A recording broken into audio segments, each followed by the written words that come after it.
Puji Tuhan. Selamat pagi saudara semuanya, selamat hari Minggu, selamat datang di rumah Tuhan pada pagi hari ini. Selamat tahun baru buat saudara-saudara semuanya. Kiranya harapan kita di tahun yang baru ada anugerah Tuhan yang semakin kita nikmati, semakin nyata di dalam perjalanan kehidupan kita. Ada amin? Amin, puji Tuhan. Nah saudara, saya akan membagikan kepada saudara judul ini, New Day, New Beginning. Hari baru, permulaan yang baru. Saudara ya, setiap minggu sebenarnya kalau kita teliti tahun baru ya pasti biasanya hari pertama di satu tahun. Tapi kalau kita kecilkan lagi, setiap minggu, hari Minggu sebenarnya itu pun adalah hari pertama di minggu itu saudara ya. Nah kita akan melihat pada bagian ini saudara tentang hari baru dan permulaan yang baru.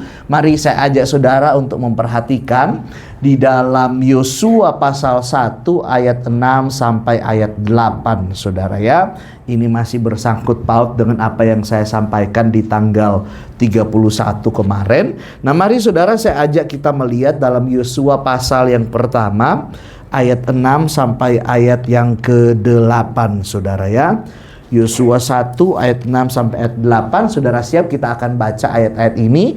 Setelah hitungan ketiga, 1, 2, 3. Kuatkan dan teguhkanlah hatimu, sebab engkaulah yang akan memimpin bangsa ini memiliki negeri yang kujanjikan dengan bersumpah kepada nenek moyang mereka untuk diberikan kepada mereka.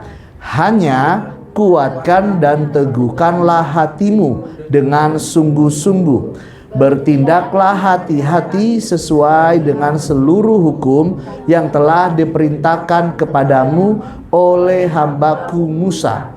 Janganlah menyimpang ke kanan atau ke kiri, supaya engkau beruntung kemanapun engkau pergi. Janganlah engkau lupa memperkatakan kitab Taurat ini, tetapi renungkanlah itu siang dan malam, supaya engkau bertindak hati-hati sesuai dengan segala yang tertulis di dalamnya. Sebab dengan demikian perjalananmu akan berhasil dan engkau akan beruntung. Saudara, kita perhatikan dalam bagian ini, saya kasih sedikit latar belakang. Saudara, kalau berbicara mengenai hari yang baru, maka ayat yang barusan kita baca itu adalah permulaan atau hari yang baru yang dialami oleh Yosua. Ini adalah permulaan yang baru yang dialami oleh Yosua. Saudara perhatikan, selepas kematian Musa, kemudian kita perhatikan pada bagian ini bahwa Yosua harus menghadapi kenyataan hidup yang baru di mana ia harus menjadi pemimpin bagi Israel. Saudara ya. Jadi selama ini kalau dia cuma menjadi pembantunya Musa, bahasa kerennya asistennya Musa, saudara, itu dia lakukan puluhan tahun menjadi asistennya Musa. Tapi sekarang permulaan yang baru, tanggung jawab yang baru, hari yang baru, tantangan yang baru, Yosua harus jadi pemimpin. Di sisi lain kalau kita lihat ini promosi ya saudara ya. Tetapi kalau kita lihat di sisi yang lain, dilihat dari sisi tanggung jawabnya, ini tidak mudah. Karena dikatakan untuk memimpin orang Israel, kalau kita baca, Musa aja pernah gagal untuk memimpin orang Israel. Saudara ingat kisah di mana ketika orang Israel bersungut-sungut, Musa marah, kemudian dia banting kedua loh batu, gitu saudara. Bahkan saudara ingat satu masa ketika Musa kemudian orang Israel lagi bersungut-sungut dan Musa kemudian adakan mujizat tapi dengan hati yang menggerutu. Saudara ingat ketika dia ketok batu yang harusnya ketok sekali keluar air, tapi saking jengkelnya Musa kemudian harus ketok batu itu 2 kali kemudian keluar air. Nah kita lihat dikatakan dalam bagian lain Musa ini adalah orang yang paling lembut hatinya di muka bumi pada waktu itu.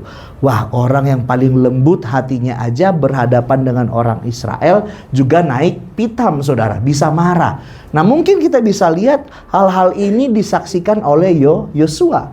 Ketika kemudian Yosua terima tanggung jawab yang baru, terima tantangan yang baru, terima tugas yang baru, Yosua mikir, pendahuluku saja Musa pernah ada masa-masanya gagal. Lah sekarang kok saya yang memimpin gitu saudara. Jadi kita lihat, kalau kita baca ini seolah-olah kita kan paling senang kuatkan dan teguhkan hatimu. Tapi kalau kita sebenarnya teliti, kenapa Tuhan bilang untuk Yosua kuatkan dan teguhkan hati?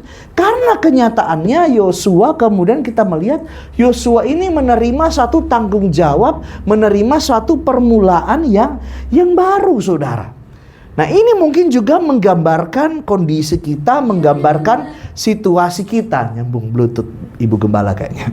Oke saudara, ini juga menggambarkan situasi kita. Apa yang terjadi kepada Yosua mungkin juga adalah hal yang kita alami memasuki tahun yang baru. Yang muda-muda targetnya, targetnya udah tambah mendekat gitu saudara ya.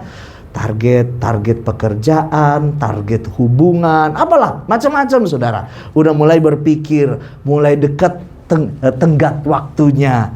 Saudara, orang tua udah mikir, anakku udah mulai gede-gede ya. Udah mau udah tambah lah. Kalau dulu cuma minta susu, sekarang mintanya kuota, saudara ya. Nah, udah beda lagi gitu, saudara. Yang orang tua, saudara udah mulai berpikir, aduh, udah mau mulai musim yang baru. Umurku segini, anak-anakku baru begini. Dan mungkin banyak hal-hal baru yang mungkin saudara kemudian mulai pikirkan hari-hari ini. Bukan cuma sekedar masuk tahun yang baru, kita kembang api dan sebagainya. Tapi saudara mungkin berpikir, ada hal-hal baru yang saudara juga harus jalani. Mau tidak mau saudara harus jalani. Nah itu menggambarkan situasi kita sama dengan situasi Musa. Mungkin ada rasa khawatir, ada kebingungan, dan mungkin ada berbagai macam perasaan atau kekhawatiran sebagai manusia saudara. Tapi kita bisa melihat dari ayat yang kita baca, kita akan melihat bagaimana karya Tuhan terhadap kehidupan orang percaya di musim-musim yang baru, saudara. Saya nggak tahu, saya nggak pas berdoa nggak dapat sesuatu dari Tuhan. Oh, keluarga marturia musimnya bakalan begini, nggak, saudara ya. Gembala saudara bukan yang tipikal seperti itu, saudara ya. Jadi saya nggak bilang, oh nanti keluarga A musimnya begini, keluarga B saya dapat dari Tuhan, saudara. Nggak, saudara ya. Tetapi kita coba generalkan semua. Kita nggak tahu musim yang seperti apa, 2025 musim seperti apa yang saudara akan alami. Tetapi saudara perhatikan dari apa yang disampaikan kepada Yosua melalui kisah yang kita baca. Kalau saudara teliti dalam Yosua 1 ayat 2-5, saudara ya. Saudara bisa perhatikan di sana sembari saya menjelaskan, saudara bisa lihat di Alkitab masing-masing. Kalau Yosua 1 ayat 2-5 ini bicara mengenai bagian pekerjaan Tuhan bagi Yosua. Jadi ketika Yosua masuk musim yang baru, Tuhan jamin aku bakalan begini A, B, C, D dan sebagainya gitu, saudara. Enak enggak, saudara? Wah, enak, saudara. Tapi ayat yang barusan kita baca, ayat 6-8, ini mencatat mengenai nasihat Tuhan terhadap apa yang harus dilakukan oleh Yosua. Nah, makanya saya rindu saudara kemudian kita belajar, ketika kita belajar baca Alkitab, kita nggak ambil satu ayat tertentu dan kemudian kita terapkan gitu saudara. Tapi kita harus melihat latar belakang ayat sesudah dan ayat sebelumnya. Jadi kita bisa melihat di sini ternyata untuk memasuki musim yang baru, memang benar Tuhan menjamin orang percaya. Amin, saudara. Amen. Tetapi itu tidak meniadakan tanggung jawab kita untuk berbuat sesuatu terhadap rohani kita, saudara ya. Ada kan orang percaya gitu, pokoknya buta-buta aja. Aku percaya Tuhanku bakalan begini, aku percaya Tuhan menjamin dan sebagainya. Tapi tidak kerjakan bagian dirinya untuk mengupgrade hal-hal rohani di dalam kehidupannya. Jadi kalau kita lihat ayat 2-5 itu bicara mengenai jaminan Tuhan terhadap Yosua. Salah satunya kalau saudara baca nanti di rumah, Tuhan bilang, seperti aku menyertai Musa, demikian aku akan menyertai engkau. Keren nggak saudara? Keren, tapi jangan berhenti baca di situ. Saudara baca ayat 6, ayat 7, ayat 8. Untuk mengalami penyertaan Tuhan di musim yang baru, Tuhan katakan kepada Yosua, ada hal-hal yang harus dilakukan. Yuk, kita lihat yang pertama. Hal-hal apa yang harus kita lakukan di dalam kemudian persiapan kita menjalani musim yang baru, hari yang baru. Yang pertama, nasihat firman Tuhan, saudara bisa simpan ini sebagai pedoman saudara sepanjang tahun. Yang pertama, Tuhan suruh Yosua menata hati. Katakan menata hati. Menata hati. Ya. Saudara lihat ayat 6 dikatakan, kuatkan dan apa? Teguhkanlah hatimu, saudara. Saudara perhatikan, ternyata di dalam menghadapi musim yang baru, maka kemudian dibutuhkan bagian saya dan saudara untuk menata, untuk mengatur hati kita begitu rupa, saudara. Ada lagu yang kita dengar, apa ya? Tuhan inilah yang ku mau, kau menjaga hatiku. Lah, hatinya milik siapa? Kok siapa yang tugas jaga, saudara? Kira-kira. Ya, coba kita mikir, saudara ya. Jadi saya juga ajar saudara mulai teliti dengan lagu-lagu yang kita dengar. Ada kan lagu-lagu sayang diri dan sebagainya. Tuhan inilah yang ku mau, kau menjaga hatiku. Kalau kita bandingkan ini dengan firman Tuhan, Tuhan suruh bagian kita untuk menata, untuk menguatkan, untuk menjaga, untuk meneguhkan hati kita. Tugasnya Tuhan itu memberikan kita kesanggupan untuk kita dapat menjaga, menata, menguatkan atau meneguhkan hati kita, saudara. Nah, saudara, kita bisa lihat di sini, kenapa kok hati, Pak? Kenapa sih nggak pikiran? Kenapa nggak otot gitu, saudara ya? Karena kan Yosua mau menghadapi perang. Kenapa nggak menata misalkan pedangnya diperbanyak dan lain sebagainya? Saudara, kita lihat di dalam Alkitab, saudara, saya temukan bahwa kalau di Alkitab disebutkan kata hati, maka itu bicara mengenai kesatuan antara pikiran dan hati kita. Gitu, saudara ya. Jadi kalau dibilang kita menguatkan hati, meneguhkan hati, berarti itu bicara soal kesatuan ini. Bagaimana apa yang kita pikirkan dan kemudian apa yang kita simpan di dalam hati kita, saudara. Nah, saudara, kita perhatikan di sini bahwa apa yang terjadi di dalam hati seseorang itu berdasarkan apa yang diolahnya di dalam pikiran. Misalkan hati pahit berasal dari mana kira-kira? Pikiran pahit karena apa? Semua kesalahan satu orang kita anggap semua sama gitu kan. Wah, setiap kali berhubungan sama orang selalu pahit hati. Karena yang dipikirin apa? Semua yang pahit, semua yang jahat, saudara. Bahkan sebaliknya, hati akan bersuka cita karena kita memikirkan hal-hal yang baik. Coba saudara, setiap kali ketemu orang selalu pasti ada nggak beresnya orang ini, gitu, saudara. Ketemu siapa aja pasti gitu, saudara. Maka bawaannya pasti selalu apa? Murung, pahit, sedih, dan lain sebagainya. Tapi coba kalau saudara selalu ketemu sama orang baru dan ya udahlah, tetangga bilang, Bu, Pak, jangan deket sama orang ini soalnya orangnya bla bla bla bla bla bla. Kalau saudara ingat apa yang dikatain tetangga soal orang A, orang B, saudara berhadapan sama dia akan curigaan mulu dan sebagainya. Tapi kalau saudara kemudian milih, oh enggak, tetangga bicara A, B, C, D, enggak lah, aku kan baru ketemu sama orang ini dan lain sebagainya. Saudara akan bawa dengan rileks, saudara akan bawa dengan bersukacita. Nah, jadi saudara, kita bisa melihat di sini ada hubungan yang erat antara hati dan pikiran kita.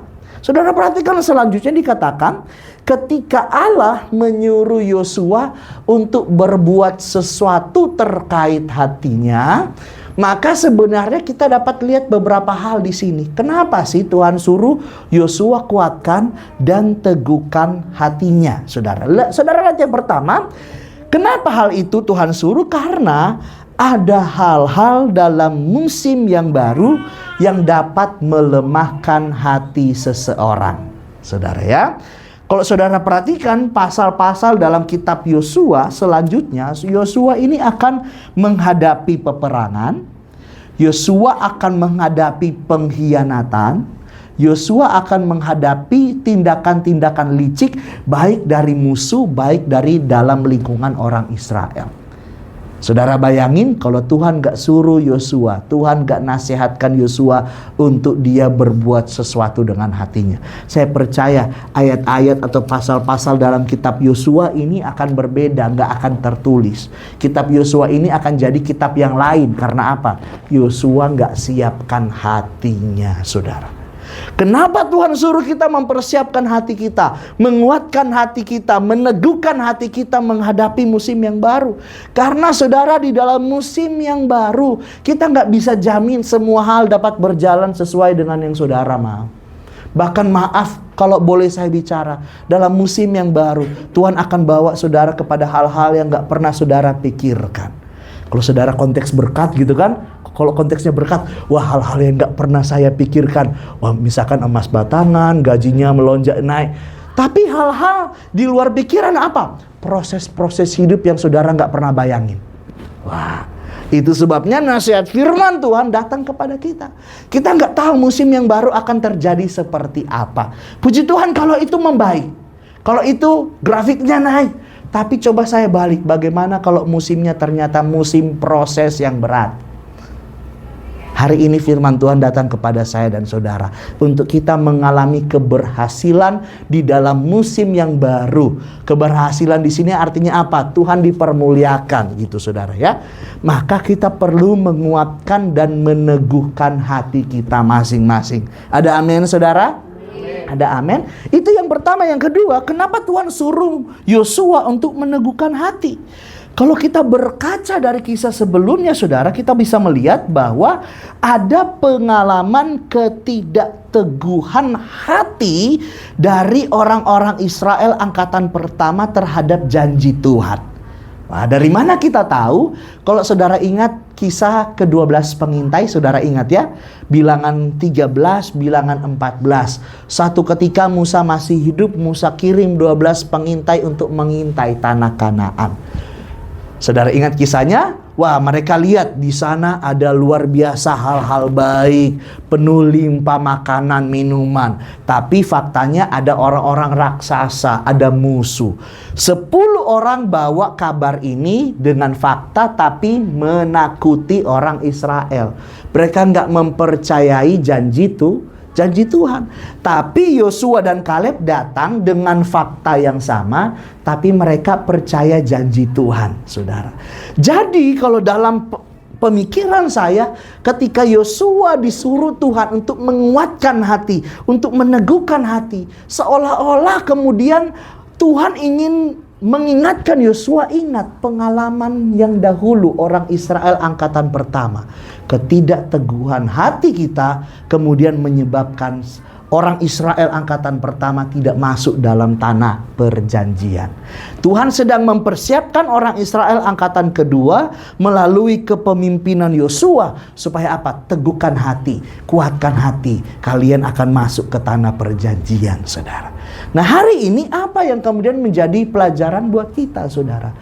Ketidakteguhan hati kita itu dapat menyebabkan saudara gak menikmati rencana dan janji-janji Tuhan yang manis dalam kehidupan kita, saudara. Tuhan ketika bicara bahwa teguhkan hati, kuatkan hati, bukan berarti Tuhan kemudian tiadakan semua hal-hal yang harus dihadapi oleh orang Israel. Enggak, saudara. Ketika Tuhan bilang seperti aku menyertai Musa, aku menyertai engkau Yosua, bukan berarti jalan di depan Yosua Tuhan singkirkan penghalangnya. Enggak, saudara. Tetapi apa? Penghalangnya ada, tapi yang backup Yosua adalah Tuhan. Wah, luar biasa. Saudara, luar biasa. Kiranya kita memasuki tahun yang baru, musim yang baru dengan pemikiran ini. Saudara, nggak ada namanya kemudahan, saudara, nggak ada kemudahan. Yang adanya kesulitan, tetapi Tuhan yang berikan kekuatan untuk kita menghadapi itu, saudara. Ada amin, saudara. Nah, salah satunya apa? Bagaimana kita menguatkan hati kita, bagaimana kita meneguhkan hati kita, saudara ya. Mungkin timbul pertanyaan, Kenapa hati itu menjadi bagian penting untuk kita atur, untuk kita kelola, untuk kita tata, saudara ya. Kalau saudara lihat Amsal 4 ayat 23, baca sama-sama 1, 2, 3. Jagalah hatimu dengan segala kewaspadaan, karena dari situlah terpancar kehidupan. Saudara, kehidupan kita sesungguhnya apa yang nampak di luar ini itu adalah cerminan isi hati kita, saudara. Kalau yang keluar selalu perkataan yang pahit, maka sebenarnya itu menunjukkan hati yang pahit, saudara. Kalau setiap kali datang ketemu sama orang selalu misalkan senyum gitu, saudara, itu juga menggambarkan kondisi hati, saudara. Pergumulannya banyak, tapi kemudian dia belajar menenangkan hati. Jagalah hatimu dengan segala kewaspadaan. Karena hati ini sentral, pusat segalanya. Kalau hati ini sudah menjadi lemah, hati ini sudah kehilangan kekuatan, maka seseorang akan seperti zombie, saudara. Seperti mayat hidup. Karena apa? Udah nggak punya kemudian hal-hal yang menghidupkan hatinya. Nah, kemudian selanjutnya, kenapa hati itu penting untuk kita tata? Penting untuk kita atur. Yeremia 17 ayat 9. 1, 2, 3. Betapa liciknya hati, lebih licik daripada segala sesuatu. Hatinya sudah membatu, siapakah yang dapat mengetahuinya? Dikatakan hati manusia kita ini licik, saudara. Licik. Kita maunya apa, tapi hati ini seringkali bahkan dikatakan dalam Amsal, hati manusia itu penipu, saudara. Jadi kenapa kemudian terhadap Yosua Tuhan sarankan, Tuhan nasihatkan dia untuk kelola, untuk tata hatinya, untuk perhatikan hatinya begitu rupa. Karena hati manusia kita ini licik. Hari ini bilang A, besok bilang B. Tambah susah lagi, udah nggak mau, nggak jadi, dan lain sebagainya, saudara. Itu sebabnya kemudian di dalam Ulangan 30 ayat 6, saudara baca. Ulangan 30 ayat 6 dikatakan 1, 2, 3.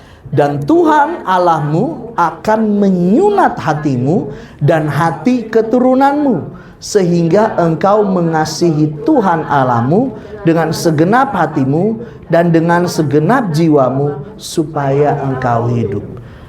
Seberapa penting nasihat Tuhan terhadap Yosua untuk menjaga hati, saudara, kita dapat lihat bahwa apa? Tuhan sendiri pun suruh orang Israel untuk sunat hati. Artinya memotong bagian-bagian di dalam hati kita yang gak sesuai dengan kehendak Tuhan, saudara. Karena kenapa? Hati ini sentral. Hati ini adalah pusat dari kehidupan saya dan saudara. Kalau hati ini sudah dilemahkan, kalau hati ini sudah kehilangan kekuatannya, maka saudara akan kalah menghadapi apapun, saudara. Saudara akan kalah menghadapi apapun. Sakit boleh sama, tetapi kalau seseorang hatinya terus dikuatkan di dalam hadirat Tuhan, kalau hatinya, pikirannya selalu kemudian diisi dengan hal-hal yang daripada Tuhan, kekuatannya akan beda. Amin, saudara. Amin. Saudara mungkin udah bosan, tapi saya kisahkan lagi aja. Selama COVID, saudara bandingkan orang-orang yang kemudian takut, wah tetangga sebelah kena COVID, wah tetangga B kena COVID, tetangga C kena COVID. Ya udah, mereka jaga diri, pakai sanitizer, pakai apa, duluan tombang, saudara. Orang-orang yang kemudian nggak ngerti karena memang pendidikannya segitu aja, ya udah biasa-biasa aja. Atau mungkin ngerti tapi lebih milih percaya sama Tuhan dan lain sebagainya. Saya kemarin pulang ke kampungnya Excel, bertemu dengan hamba Tuhan. Dia cerita pengalaman ketika kena COVID. Usianya sekarang mungkin 40-an. Pokoknya itu sudah ditelepon sama dokter jaga karena dia harusnya masuk ICCU, tapi karena penuh jadi cuma taruh di emperan rumah sakit Boromeus Bandung, saudara. Dekat pintu-pintu ICCU cuma taruh di pojokan gitu aja. Karena udah nggak ada lagi tempat, saudara. Udah keluarga udah berdoa, udah diserahkanlah sama Tuhan. Karena ya udah, sekeluarga kena COVID semuanya, saudara. Kena COVID, cuman si bapaknya yang kena memang parah, udah sampai mengap-mengap. Udahlah, saudara tahu lah ya, kalau punya kenalan atau saudara yang memang udah di ICU, gimana modelnya kalau udah kronis kena COVID, saudara. Ya udah, Tapi bapak ini, hamba Tuhan ini cerita satu hal. Dia cuma bilang, Tuhan, kalau tugasku memang selesai, ya sudah, enggak apa-apa. Tetapi kalau tugasku belum selesai, aku percaya Tuhan dapat menyembuhkan, saudara. Wah, puji Tuhan. Ya walaupun hampir sebulan, saudara, di Boromeus, ya lumayan juga. Tapi untuk BPJS, saudara, ya, jadi enggak terlalu ini. Sebulan, bayangin. Orang yang lain udah mati, udah gonta-ganti, tetap bertahan. Kenapa ya? Memang paket hidupnya Tuhan belum putuskan, saudara. Tetapi apa kita bisa lihat di sini yang menjadi pembedanya adalah apa? Kondisi hati. Tubuh boleh sakit, tapi kalau hati kita dikuatkan dengan firman, hati kita dikuatkan di dalam Tuhan, kekuatan kita menjalani kehidupan akan berbeda. Ada amin, saudara? Ya, saudara ya. Kemudian Amsal 15 ayat 13, baca sama-sama. 1, 2, 3. Hati yang gembira membuat muka berseri-seri, tetapi kepedihan hati mematahkan semangat. Saudara perhatikan, kepedihan hati itu adalah sesuatu yang bisa kita cegah untuk tidak masuk ke dalam hati kita, saudara. Ada hal-hal yang dapat membuat kita menjadi pedih, menjadi kecewa, menjadi tawar hati. Itu hal-hal yang terjadi sebenarnya di luar kita. Tapi kemudian dikatakan kita akan kehilangan kekuatan, hati kita tidak akan bergembira. Kalau apa? Hal-hal ini kita masukkan ke dalam diri kita. Anak-anak sekarang bilang apa? Baper. Semua dipikirin, semua dimasukin perasaan dan lain sebagainya, saudara. Ingat, kekuatan kita menghadapi apapun berasal dari apa yang kita atur, apa yang kita kelola di dalam hati dan pikiran kita. Amin, saudara. Mungkin timbul pertanyaan, Pak, keadaannya lagi susah, kok aku disuruh senyum-senyum? Bohong dong, Pak. Enggak, ini beda konteksnya, saudara. Saudara lagi belajar menata hati saudara. Keadaannya memang sedih, faktanya memang menyedihkan, tapi saudara lebih percaya janji Tuhan, lebih percaya kepada firman Tuhan ketimbang keadaan. Ada amin, saudara? Amen. Ada amin ya, saudara. Lihat, nanti saudara baca Amsal 14 ayat 30, dikatakan hati yang tenang menyegarkan tubuh. Wah, tetapi iri hati membusukkan tulang. Mungkin punya segalanya, cukup tiap bulannya, tapi kerjaan tiap hari nyinyirin kulkas orang mulu, nyinyirin parkiran orang mulu, nyinyirin sendal orang mulu, gitu, saudara. Nggak mau kalah sama tetangga. Ya udah, mungkin usia lebih muda, tapi udah KO, saudara. Karena apa? Firman Tuhan bilang, hati yang tenang menyegarkan tubuh, tetapi iri hati membusukkan tulang. Saudara, banyak fakta, banyak keadaan yang dapat terjadi di musim-musim yang baru. Tetapi cara kita mengelola hati kita itu akan menentukan seberapa besar kekuatan yang saudara dapat miliki menghadapi musim-musim yang baru. Ada amin, saudara ya? Puji Tuhan. Itu yang pertama. Yang kedua, apa yang Tuhan nasihatkan kepada Yosua dalam persiapannya menghadapi musim yang baru. Yang kedua, Yosua dinasihatkan Tuhan untuk mengerti panggilan hidup. Bilang panggilan hidup. Panggilan hidup. Saudara, panggilan hidup saudara apa hari ini? Ya, nanti kita lihat ya. Yosua 1 ayat 6 dikatakan, kuatkan dan teguhkanlah hatimu. Saudara perhatikan, frasa ini saya tekankan. Sebab engkaulah yang akan memimpin bangsa ini, saudara ya. Nah, saudara perhatikan di sini, ternyata di dalam menjalani musim yang baru, di dalam Yosua menghadapi musim yang baru, Yosua disuruh Tuhan untuk melihat ke dalam dirinya. Tuhan suruh Yosua untuk lihat dirinya bukan lagi sebagai asisten abdinya Musa, tapi Yosua kemudian diperintahkan Tuhan untuk melihat ke dalam dirinya. Kamu sekarang adalah seorang pemimpin. Kamu sekarang adalah seorang pemimpin, saudara. Jadi kita perhatikan di sini, Alkitab seolah-olah ingin memberikan kita petunjuk di dalam menghadapi musim yang baru di dalam kehidupan kita, saudara. Kita harus mengerti bahwa apa? Ketika kita memahami panggilan hidup kita, ketika kita memahami siapa kita di dalam Kristus, memahami identitas kita di dalam Kristus, maka itu adalah salah satu kunci keberhasilan di dalam menghadapi musim yang baru, saudara. Kita ngerti siapa kita. Bukan cuma ngerti nama kita siapa, saudara. Kalau Excel ditanyain, kamu namanya siapa? Cece bakso kali. Oh enggak, Excel Breven Kando gitu ya. Itu ngerti nama. Tapi saya mau ajak saudara ngerti panggilan hidup.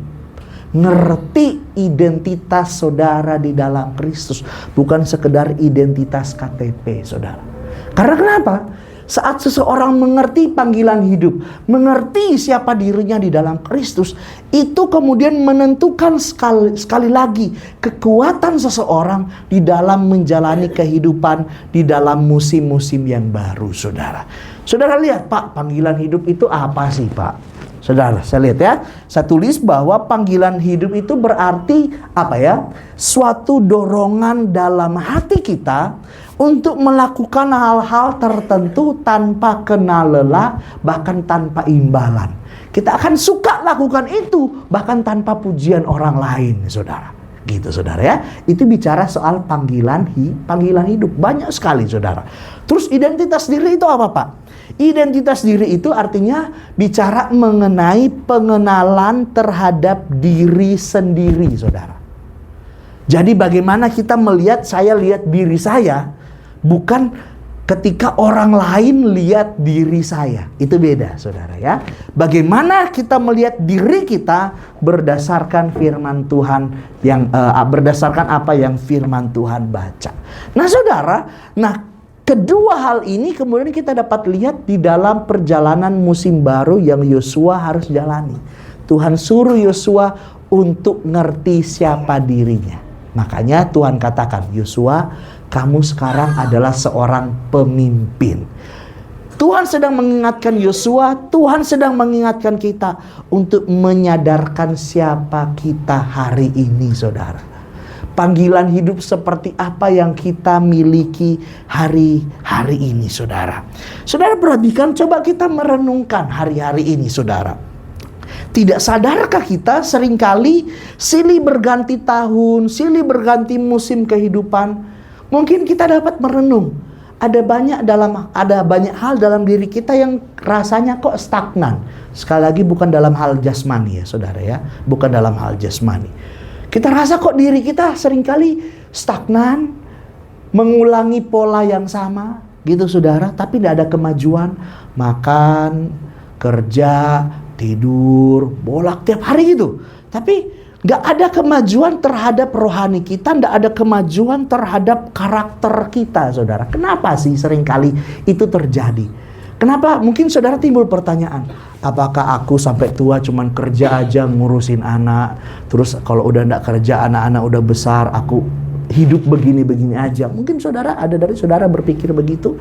Atau saudara ibu rumah tangga, kok saya cuman hidup ngurusin anak aja mulu gitu, saudara. Kalau mereka gede, toh juga mereka akan tinggalin dan lain sebagainya mungkin. Atau saudara mungkin mikir, aduh Tuhan, kerjaan gini terus, gak ada kemajuan gitu, saudara. Atau mungkin anak-anak muda, Tuhan kapan ya ada peningkatan, Tuhan kapan ya kok aku masih dalam dosa yang sama sekian tahun, masih gini-gini aja, gak ada peningkatan dalam hal-hal itu, saudara. Kenapa seringkali hal-hal itu terjadi? Kita seolah-olah berganti tahun, berganti musim, tapi gitu-gitu aja, gak ada kemajuan. Apa penyebabnya? Seperti yang kita bahas, kita tidak mengerti panggilan hidup. Kita nggak ngerti identitas diri kita. Kita tumpukan panggilan hidup, identitas diri kita, kita samakan dengan tetangga. Kita samakan dengan orang lain. Kalau kita nggak capai B, wah kayaknya aku nggak maksimal dalam hidup. Karena saudara ukur dengan orang lain, saudara. Tetapi saudara, coba kita renungkan, apa penyebabnya? Misalkan, orang percaya dalam pekerjaan. Saudara udah nikmatin semuanya. Atau mungkin saudara merasa, wah gini-gini aja pekerjaanku. Kenapa? Kita cuma lihat diri kita sebagai karyawan biasa. Kita nggak lihat diri kita sebagai duta kerajaan Allah di tempat kerja. Kalau kita cuma lihat diri kita sebagai orang yang digaji, bukan sekali lagi saya suruh keluarga Marturia tidak usah terima gaji. Harus saudara, harus mikirin gimana gajinya meningkat. Tapi gini saudara, kalau saudara cuma lihat diri saudara sebagai karyawan yang kemudian digaji, saudara akan selalu pasti merasa kurang dibandingkan kapan aku sama kayak itu, aku sama kayak ini dan lain sebagainya. Tapi kalau saudara gini, aku adalah karyawan, aku adalah orang percaya di tempat kerja sebagai duta kerajaan Allah. Cara kerja saudara akan jadi berbeda. Saudara ngerti identitas saudara. Memang benar saudara, kita semua adalah manusia. Kita punya identitas di KTP kita. Tapi apa yang jadi panggilan hidup saudara? Apa yang kita mengerti mengenai identitas yang datang daripada Tuhan? Bagaimana Tuhan melihat kita, saudara? Atau mungkin saudara sedang bergumul mengenai hal-hal lainnya di dalam kehidupan saudara. Sakit, penyakit, hubungan keluarga, dan lain sebagainya. Anak-anak muda lagi bergumul soal masa depan. Kalau saudara mengerti panggilan Tuhan terhadap hidup saudara, saudara mengerti bagaimana Tuhan memandang saudara, hari ini saudara nggak akan kecewa dengan keadaan saudara. Apa yang saudara kerjakan hari ini mungkin nggak sebaik, nggak sama levelnya dengan orang B, orang C, dan sebagainya. Tapi kalau saudara tahu, aku adalah anak Tuhan, aku adalah duta kerajaan Allah, saudara akan kerjakan itu dengan jauh lebih baik. Ada amin? Karena kita bekerja bukan sekedar kita terima gaji, walaupun itu penting. Tapi saudara tahu, aku di tempat kerja harus jadi duta kerajaan Allah. Aku dalam keadaan yang sedang aku alami, aku akan jadi orang yang tetap menjadi berkat bagi orang-orang yang ada di sekitar kita, saudara. Itu pun sudah jadi pencapaian. Itu sudah jadi pencapaian, saudara. Kenapa orang-orang terkenal banyak? Artis-artis Korea dan lain sebagainya. Bahkan tren terakhir anak-anak SMA banyak bunuh diri. Karena apa? Gak ngerti panggilan hidup. Gak mengerti identitas diri. Ada sekeluarga, saya lupa di tempat mana, minumin anaknya racun, udah tepar semua anaknya, hilang, baru orang tuanya berdua gitu saudara. Kenapa sih? Semua daripada kita ngalamin masalah keuangan yang sama. Benar gak saudara? Tapi kalau kita ngerti panggilan hidup kita, oh masalah keuangan yang terjadi gak meruntuhkan iman saya. Masalah keuangan yang terjadi, aku ngerti Tuhan mau adakan mujizat di situ. Itu udah beda. Benar gak saudara? Cara kita memandangnya sudah beda. Oh kok aku lama ya gak dapat kerja, kok gak sama kayak yang lain. Berarti Tuhan lagi bentuk hati saudara. Lagi bentuk kesabaran saudara. Amin. Anak-anak muda, amin. Nah saudara, hari ini saya pengen ngajak kita di dalam musim yang baru, ngerti dulu siapa kita. Tentu di dalam Kristus, saudara ya. Hidup kita nggak ditentukan oleh apa kata orang. Orang bisa nilai saudara A, B, C, D, dan lain sebagainya. Itu nggak terlalu penting. Tapi apa yang kita mengerti terhadap Tuhan, dari Tuhan terhadap kita, itu jauh lebih penting. Karena apa? Masalahnya pasti akan sama. Pergumulannya akan sama. Masalah ekonominya akan sama. Sakitnya akan sama, saudara. Tetapi saudara, cara kita memandang diri kita berdasarkan apa kata firman, itu akan kemudian menentukan seberapa besar kekuatan saudara menghadapi musim yang baru. Kalau semua anak-anak Tuhan di Marturia, saudara, aku adalah duta kerajaan Allah. Wah, aku adalah kesaksian. Wah, luar biasa, saudara. Saudara akan ngalamin apapun, berbagai macam lika-liku kehidupan, tapi saudara akan keluar sebagai orang-orang yang menang. Karena ngerti panggilan hidupku. Masalah boleh datang, sakit penyakit boleh datang, tapi aku tahu ini jadi jalan untuk Tuhan dipermuliakan. Masalah finansial boleh datang bertubi-tubi, tapi aku tahu justru karena kekurangan ini, firman Tuhan katakan Tuhan akan menunjukkan bahwa Dia Tuhan yang mencukupkan. Ada amin.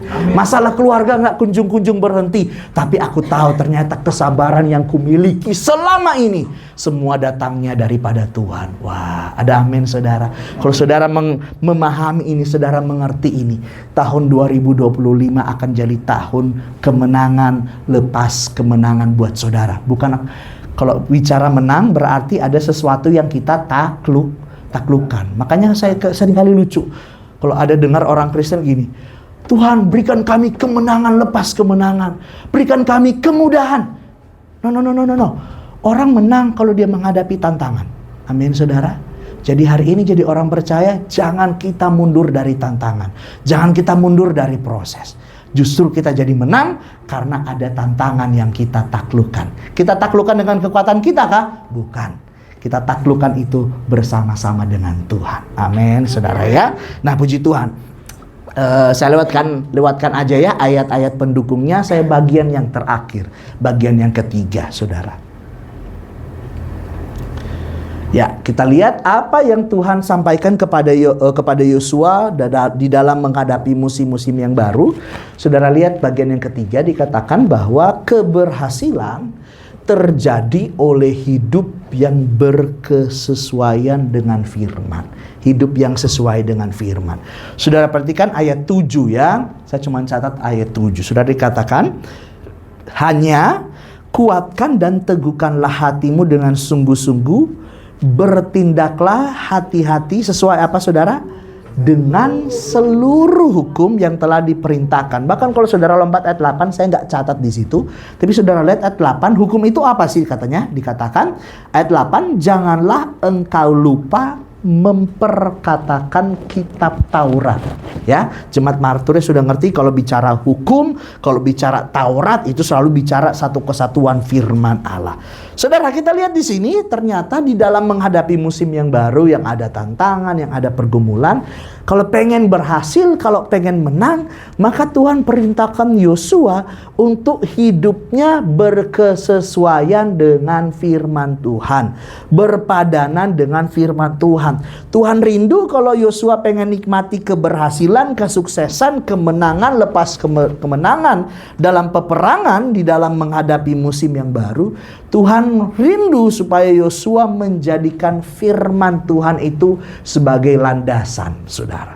Sebagai landasan untuk apa? Untuk semua keputusan Yosua, untuk semua sikap-sikap yang Yosua harus ambil, saudara ya. Nah, saudara, kita lihat di sini ternyata bahwa firman Tuhan itu menentukan kemudian menjadi faktor yang menentukan keberhasilan seseorang di dalam musim yang baru, saudara.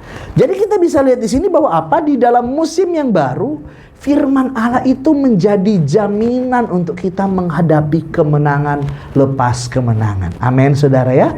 Saya tulis tidak ada cara lain untuk menikmati atau mengalami kemenangan di dalam musim yang baru kecuali hidup yang sesuai dengan firman Tuhan. Tidak ada cara lain, saudara. Tidak ada cara lain. Tindakan-tindakan kita, keputusan-keputusan kita, sikap-sikap kita harus sesuai dengan firman Tuhan. Saya nggak tahu tahun kemarin ada komitmen-komitmen apa yang lalai terkait firman Tuhan dalam kehidupan masing-masing kita. Tapi saudara, kalau saudara pengen ada kemajuan dalam segala sesuatu, saya luaskan hal-hal rohani. Pak, pengen lebih setia lagi. Pak, pengen doa 10 malam aku penuh Roh Kudus tahun ini, misalkan saudara. Pak, pengen aku kalau bicara sama anak gak teriak-teriak lagi. Sekali ngomong sama anak misalkan gitu saudara, anak mau dengar gitu saudara. Atau apa yang anak pengen tahun ini gak bentak-bentak papa mama lagi misalkan saudara. Pengen ada kemajuan-kemajuan dalam hal-hal rohani. Saudara yang punya anak-anak beranjak remaja tuh, Pak, aku pengen anakku ngalamin kelahiran baru, Pak. Aku pengen anakku hidup dalam pertobatan. Atau saudara di masa tua dan lain sebagainya, saudara, aku pengen jadi berkat buat generasiku, buat anak cucuku dan sebagainya. Saudara, tidak ada cara lain untuk mengalami itu semua kecuali hidup yang sesuai dengan firman Tuhan. Saya nggak tahu, saya nggak bisa tahu, Jumat A, Jumat B kurangnya ini itu. Saya nggak ngerti, saudara, kekurangan kita masing-masing. Saudara yang paling ngerti kekurangan masing-masing, saudara. Tapi mari hari ini jadikan firman Tuhan itu sebagai cerminan kita, saudara. Sebagai cerminan kita. Cerminan artinya apa, saudara? Dikatakan dalam Yakobus, firman Tuhan sebagai cermin. Artinya apa? Firman Tuhan ini kita taruh di dinding, Kalau saudara lagi make up, ibu-ibu lagi poles alis kah, poles bibir kah gitu saudara ya, pakai lapisan pertama, lapisan kedua, saudara selalu ngaca, benar saudara? Selalu ngaca. Jadikan firman Tuhan ini sebagai kaca yang netral gitu saudara. Kan kalau di film kartun ada kaca yang mempercantik katanya, mempergantung seseorang. Tapi sekali ini jadikan firman Tuhan ini sebagai cermin, taruh di dinding. Saudara datang, masuk ke cermin, berhadapan dengan cermin, firman Tuhan tunjukkan apa yang kurang. Saudara ketika baca firman Tuhan, wah ternyata firman Tuhan tunjukkan hal A kurang, hal B kurang, hal C kurang. Yuk, kalau firman Tuhan tunjukkan itu, kita mulai memperbaiki, berkesesuaian dengan firman Tuhan. Karena hasil dari itu semua dikatakan dalam firman Tuhan, Tuhan sendiri yang bilang, ada keberuntungan, ada keberhasilan. Syaratnya apa? Hidup yang berkesesuaian dengan firman Tuhan. Saudara, tahun kemarin 50 kali kita ibadah hari Minggu. Tapi apakah kita bisa memastikan 50 kali khotbah berbeda, hal-hal berbeda yang kita dengar itu cuma di Marturia aja, belum kalau saudara di rumah putar YouTube dan lain sebagainya. Ada hal-hal ini. Oh Pak, tahun kemarin dari 50 kali Bapak Gembala khotbah, seperempatnya mulai kami bangun dalam komitmen. Puji Tuhan. Tahun 2025, mari naikkan targetnya saudara. Bawa hidup kita berkesesuaian dengan firman Tuhan. Aduh Pak Gembala lempar beban ini Pak 2025 Pak. Bapak Gembala lempar, kalau tahun kemarin cuma lempar kerikil 1 sak, Bapak Gembala sekarang turunin 1 tronton ini gitu saudara ya.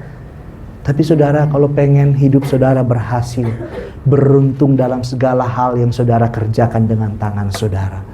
Sekali lagi ya, Jemaat Marturia sudah tahu, kalau yang rohani Tuhan berkati, maka masakan Tuhan tutup mata untuk yang jasmani. Masakan Tuhan tidak ngerti anak-anak kita udah tambah dewasa, kebutuhannya bukan susu lagi saudara, udah nongkrong sama teman, udah ini itu. Anak-anak udah mungkin mau kuliah atau apalah dan lain sebagainya. Masa Tuhan gak ngerti lihat usia kita udah tambah hari gak tambah muda, usia produktif udah lewat jauh begitu saudara. Masakan Tuhan gak ngerti. Anak-anak muda, masakan Tuhan gak ngerti saudara butuh pekerjaan, saudara butuh kemajuan dalam pekerjaan saudara karena banyak target, harus menikah, buat rumah sendiri dan lain sebagainya. Masakan Tuhan gak ngerti. Tapi saudara lihat, ini sekunder saudara. Ini sekunder. Tapi yang paling penting yang saudara harus sesuaikan dulu adalah apa? Hati saudara, hidup kita berkesesuaian dengan firman Tuhan. Saudara, ada amin? Kalau kita bandingkan 2024 di dalam ketidaksetiaan kita, bukankah Tuhan masih cukupkan semua keperluan kita? Ini menunjukkan kesetiaannya yang luar biasa. Wah, apalagi kok 2025 tambah lagi jemaat Marturia tambah setia. Masakan Tuhan tutup mata saudara. Ada amin saudara? Ada amin. Hari baru, permulaan yang baru. Tantangan 2025 akan banyak saudara. Tetapi kalau saudara jalani seperti yang Yosua jalani bersama-sama dengan Tuhan. Yosua cuman bawa orang Israel saudara. Tapi kalau saya dan saudara, mungkin dalam pergumulan kita sehari-hari, pasti Tuhan bawa keberhasilan, Tuhan bawa keberuntungan dalam segala sesuatu yang saudara kerjakan. Ada amin, saudara ya? Nah, kesimpulan. Kalau saudara perhatikan, Yosua ini, dalam pelajaran Alkitab, Yosua ini adalah tipologi. Tipologi biasanya gambaran dari siapa? Yosua ini adalah gambaran atau tipologi dari Kristus dalam perjanjian baru. Di mana persamaannya? Kalau Yosua bawa orang Israel masuk tanah perjanjian, gitu saudara ya. Yosua bawa kemenangan bagi orang Israel. Maka saudara, Yesus juga melalui pengorbanannya, dia kemudian membawa setiap orang yang percaya kepada permulaan yang baru. Makanya 2 Korintus 5 ayat 17 dikatakan, setiap orang yang percaya di dalam Kristus adalah ciptaan baru, saudara. Jadi perhatikan, kok kita tadi belajar sama Yosua ya. Yosua cuma bawa bangsa Israel. Tapi Yesus yang hari ini kita agungkan, kita muliakan, kita percayai, kita imani. Dia membawa setiap orang percaya kepada permulaan yang baru, kepada hidup yang baru di dalam dia, saudara. Kalau ukur Yosua sama Kristus lebih hebat mana? Kristus lah. Kristus bawa semua manusia. Nah, saudara perhatikan, permulaan yang baru yang Yesus bawa itu bicara mengenai hal-hal rohani, masalah dosa yang Yesus selesaikan, Yesus kalahkan buat saya dan saudara. Kalau kita kemudian generalkan ini, kita aplikasikan di dalam kehidupan kita, saudara pasti udah paham kemana arahnya. Yang rohani, Tuhan sudah mulai yang baru. Tuhan tumbuhkan, Tuhan mulai dalam kehidupan kita. Masakan cuman sekedar permulaan di tahun 2025. Masakan Tuhan kita kehilangan kesanggupannya? Enggak, saudara. Tuhan kita Tuhan yang sanggup menolong, bahkan Dia Tuhan yang sanggup menyediakan apapun yang kita perlukan. Semangat menjalani tahun 2025, nanti minggu depan saudara, minggu depan masih dalam tema-tema yang hampir-hampir mirip. Saya pengen mendorong saudara menjalani tahun ini dalam posisi fondasi, kaki yang siap menjalani tahun yang baru. Karena ada banyak tantangan, akan ada banyak pergumulan. Baca berita Instagram di Cina katanya ada virus bla bla bla bla bla bla gitu saudara ya. Saudara udah punya pengalaman COVID, bagaimana Tuhan tolong? Andaikan dalam pemikiran saya kalau sampai masuk Indonesia saudara, terus kemudian saya udah mikirnya macam-macam saudara. Oh, kalau misalkan Jemaat Marturia gak ibadah onsite, saya harus siapkan ibadah online buat saudara. Makanya kemarin saya latihan sama Bugem supaya polanya udah dapet saudara ibadah online. Jaga-jaga. Kalau misalkan benar-benar virus dari Cina masuk ke sini, saya nggak menakuti saudara, enggak. Cuman kita mempersiapkan semuanya. Ada amin saudara? Kita nggak tahu tantangannya apa, akan seperti apa. Tapi kita punya Tuhan yang selalu menjadi pegangan kita dalam setiap musim. Amin saudara. Mari kita datang kepada